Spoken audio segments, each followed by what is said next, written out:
ate president w'eggwanga ni principal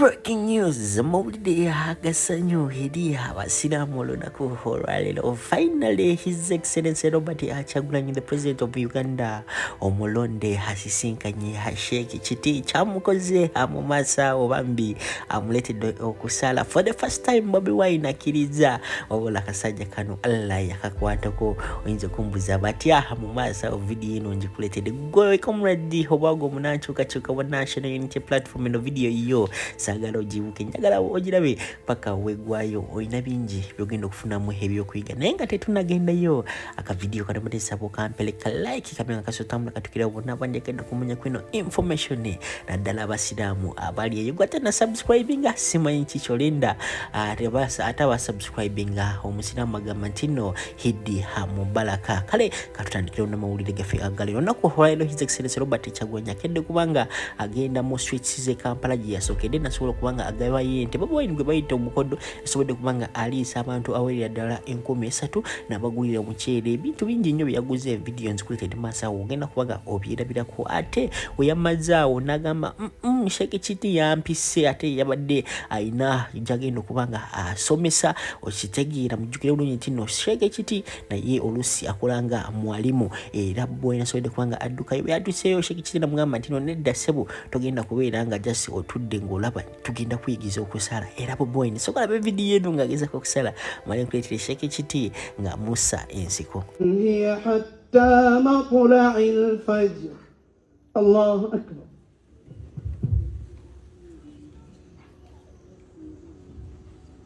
سمع الله لمن حمده الله أكبر. Kigali buli muntu akyasobola okubuuza ku munne jeno wenna alagira enseekubwe era ng'oteeseteese n'ebbiri abiri mukaaga bigenda okutambula saagala kubuuza nti oyina abaana bw'oba banyina bali luddawo era gye bali bwe baba baliwo erwaggwanga kati baafuuka beeyo si baawano bw'oba oyina abaana tolina baganda bo weekosa n'okosa abaana bo n'okosa n'abooluganda bo manyi nti bino bw'oyogerako ti naddala ffe bannaddiini batulabira ddala ng'oyingiridde byototeekwa ninjagala okubuuza nti oyo abayogera bwaki abayogerangaani ayagala otubuulira nti yalina otubulira biki bye tulina okwogera biki bye tutalina kwogerako then nze obwomba munnayuganda ddi ebigambo byange mbyogeranga nze alaba nga mu nsi sigwanidde kuba mutabula obutwa buntedde yadde nk'ekisente ate oyinza okunsooka oggulye bino layisi gwentega butwambulye nawe akapiki kakwambala era tusinkane kati ndooza teweekooya sigwe wa Ntonda tonkolera programu kuba nawe teweyinaako nteekateeka ebigambo byange byandisinzeeko awo naye tuli beeraliikirivu nga bannayuganda nze ng'omu ku byabadde e Kawempe bwe tusiiga ekifaananyi kya biki bitwolekedde mu 2026 n'owulira minisita n'omutenda obukugu n'obugezi n'okwagala eggwanga lye waliwo emmoloka z'amayinja bantu bagezi bannange ng'ayogera ali siriyasi ale na musajja mukulu ng'alina ku ddala ly'abaminisita gavumenti babula oba bisanyizo ki kwe basinzira okulonda baminisitasi bwe beba byebyo nyina n'abalala abagezi abali mu layini eyo abagwanidde kati byonna bitukaluubiriza kuba abo bwe baba mu layini y'abateeseteese Jeno Muhoozi naye atukwatemu then olwo tuba tulagawa Jeno Muhoozi bw'aba ayagala tukwata mundoozi atukwate bulungi ng'era omuntu omwami ayogereza omukyala akuba mukube then olwo tuba tulagawa ebyange tebijja kusukka kaawo mbeebaza Allah batuusa ku lunaku luno nenebaza nnyo owekitiibwa President Mwami Kyagulanyi Robert Ssentamu nsaba owekitiibwa omutonzi waffe ffenna Uganda atuwe enkyukakyuka ey'emirembe ekituukirira mirembe tetwagala ntalo tutambuddeko mawanga ag'enjawulo bannayuganda banjawulo abazungu ekitufu beyisa bulungi naye okweyisa kwabwe bulungi baliko amateeka agabatulugunya nga wokolera ensobi ekiddako abakimanyi nekimwaliza okweyisa obulungi. Bannayuganda tuli bampisa nga tewaliwo atukase. Tubeegayiridde ffenna nga bannayuganda tukkaanye. Jeno tosobola kubeera jeno lubeerera baliyo jeno amibiro tebaliyo gwaba okusigira kifaananyi ki. Mikwano gyange tusigale nga tusabirigana wakati mukusabira eggwanga lyaffe. Ffenna tulyagala kubanga mwe tuzaaliddwa mwe tuzaalidde ate mwe tugenda okufiira ffe tetulina nteekateeka ndala. Mawanga gentambuddeko nze sina ggwanga lye neegomba kubeeramu. Nze eba buli ggwanga bwe mpezaayo ewiiki mpulira njagala kukomawo wano. Kati bannaye wano tukkaanye tusobola okubeera emirembe. Teri alina buzibu bwonna ku muntu yenna. Ekikulu mu byonna ebyetaagisa okutereezebwa bitereezebwe.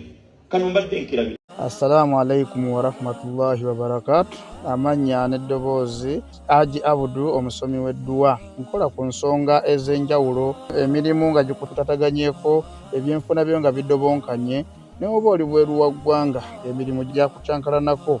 Jangu kusomere ku dduwa okuva edda nedda edduwa zaabaawo, edduwa zisomibwa, omuntu n'otereezebwa mu mbeera yonna ebadde ekwesibyeko ekusibyeko akanyaaga. Nina ekyoto kye nsobola okukumira wadde oli bweru wa ggwanga nga toli kumpi wano n'ofuna omukisa ogwo nawe n'osomerwako ku dduwa nga nkuteeddeko n'akabaani. Allah ajja kukusaasira, ajja kukwanukula.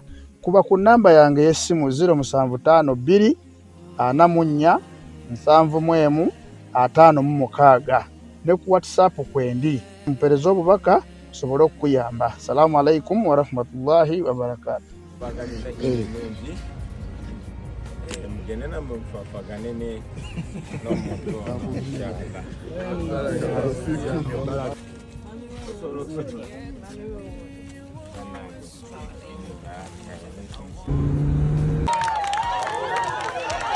Banaye mbalamusiza nnyo mwenna. Singano singa terubadde lwa Idi nandibadde ngamba people power. Ekambireko engeri gyeri Idi. Banange mwena mukulike Idi. Abasiraamu manyi abasinga muli basiraamu. Assalamu alaikum warahmatullahi wabarakatuh. Tuyiseewo eddakiika ntono nnyo tewali kyamaanyi. Okusooka twagadde beebaza omulimu gwe mukola. Abantu abeera enguudo n'abakola emirimu egisinga gye balabanga egya wansi tebatera batwalanga kya mugaso. Naye njagadde mumanye nti muli ba mugaso nnyo. So leero engeri gyeri Idi nze n'emikwano gyange nga si kyamaanyi wabula baleetera ka Idi akatono ennyo. Si kyamaanyi naye tuze balaga tusiima omulimu gwe mukola tubagaliza Idi ennungi.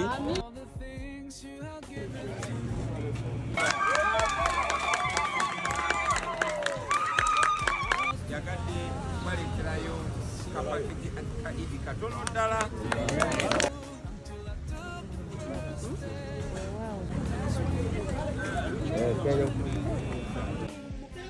Mulimu gameka naye gw'otulowoozezaako n'omanya nti abeera gyebali.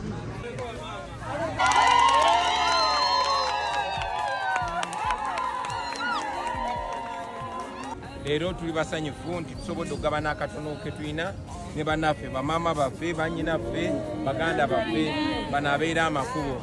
Nze kimpadde n'essanyu nti mu bano mulimu ne mwannyinaze. Ekyo nno kitulage nti bano abantu be baffe naffe ffe bo. Byonna bye tukola tweyimusa ffeka kuba bano bw'atabamu mugandawo abamu mwannyoko abamu mukyalawo n'ebirala. Mwebale nnyo mwebalire ddala engeri gye tuli ekololo kaga balwisawo wano kambagalize Idi ennungi. Basi mogere mpola obusajja tebwijja.